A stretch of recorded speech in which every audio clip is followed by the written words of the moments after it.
안녕하십니까. 안녕하세요. 세무사님, 오늘은요, 네. 차명계좌 편이에요. 네. 차명계좌 뭐 많이 다루긴 했습니다만, 네. 요즘에 계속 나온다고 하더라고요. 네, 많이 나오고 있습니다. 그래서 세무조사로도 나오고, 네. 아니면 해명자료 요청으로도 나오는데, 네. 좀 설명 좀 부탁드릴게요. 사실 국세청에서 차명계좌를 쓴 부분에 대해서는 굉장히 엄격하게 처리를 하고 있는데요. 사실 개인 사업자 같은 경우에는 특히나 가족분들의 계좌를 쓰는 경우들이 많이 있어요. 그래서 이런 부분에 있어서는 상당히 좀 주의를 하셔야 될 필요가 있습니다. 예. 그렇다면 어떤 경우에 조사를 받게 되나요? 일단 차명계좌 사용은 제3자 타인에 의해서 신고에 의한 경우가 많은데, 이렇게 타인에 의해서 차명계좌 사용한다는 부분이 신고가 되게 되면 국세청에서는 이제 그 신고가 된 계좌, 그 계좌를 열어볼 수 있는, 조회해 볼 수 있는 권한이 생기는 거죠.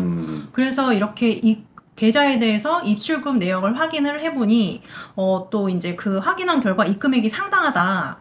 그런데 그 사업자는 또 매출을 신고한 게 상당히 적다. 그러면은 추정을 할 수 있는 거죠. 이 입금된 금액이 대부분은 매출이고 또 신고가 누락됐다. 이렇게 추정을 할 수 있다 보니까 그 이후에 세무조사로 선정이 된다든지 아니면 과세자료 해명 안내문을 보낸다든지 그렇게 해서 이제 확인하는 절차를 걷게 되는 거죠. 세무사님 방금 말씀하셨던 해명자료 제출 요청을 받았다면 어떻게 대응을 좀 해야 될까요?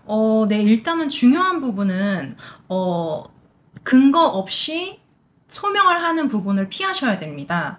그냥 말로만 이 부분은 입금된 게 매출이 아니다 이렇게 말로만 하는 소명은 전혀 받아들여질 수가 없기 때문에 그런 부분을 주의하셔야 되고, 또 하나는 시간이 해명 안내문 상에 보시면 기간이 정해져 있어요. 근데 그 기간 동안 아무런 소명도 하지 않고 대응도 하지 않고 시간을 그냥 흘려보내는 경우들이 간혹가다 있으실 수 있는데 그 부분은 꼭 피하셔야 될 부분입니다. 그러면은 일단은 저희가 이제는 보통 일반적으로 쓰는 계좌가 가족 계좌란 말이에요. 배우자 계좌라든지. 그러면 가족 계좌를 사업용으로 사용한 경우에는 어떻게 해명을 해야 되나요? 왜냐하면 거기에는 가족분이 사용하셨던 금액들도 있을 테니까요. 그렇죠. 일단 입금액 성격을 크게 두 가지로 나눠서 일단은 구분을 지으셔야 될 것 같아요. 첫 번째, 사업과 관련이 있는지 여부에 따라서.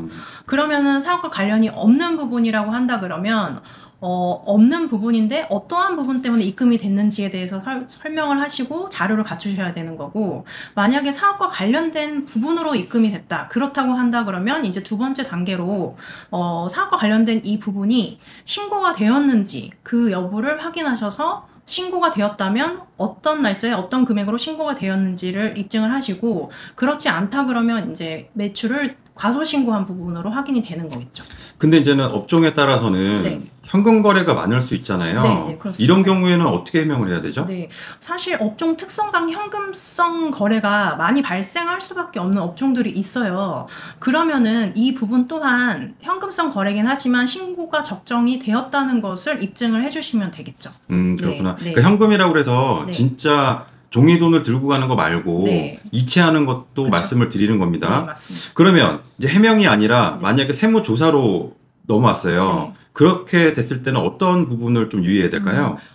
일단은 해명이 아니라 조사가 나왔다. 그러면은 사실상 가능성적으로 봤을 때 누락된 금액이 큰 경우에 더 그러실 수가 있어요. 그거를 일단 인지를 하셔야 되고, 그리고 차명계좌 사용으로 인해서 이렇게 세무조사를 받는다고 하시면 보통은 이제 5년까지도 기간에 대해서 조사를 받는 경우가 생기실 수가 있기 때문에 대상 기간도 길지만 조사를 받는 기간도 길어질 수 있다. 이렇게 생각을 하셔야 되고, 중요한 부분은 이렇게 5년치를 조사를 받게 되면 세금 자체가 가산세가 더해지다 보면 굉장히 큰 세금이 부과될 수가 있고, 그리고 여러 번 또 말씀드린 적 있지만 현금 영수증 발급 의무 대상이 되는 업종이다. 그러면은 미발급한 가산세가 20%가 기본적으로 붙다 보니까 세금이 굉장히 커질 수가 있습니다. 그러니까 이런 부분들은 차명계좌를 썼고 이런 부분들이 적발이 된다고 한다면 가산금 플러스 과태료가 상당하다. 이걸 염두하시고 사용하시면 안 되겠네요. 세무사님 오늘 말씀 감사드립니다. 네, 감사합니다.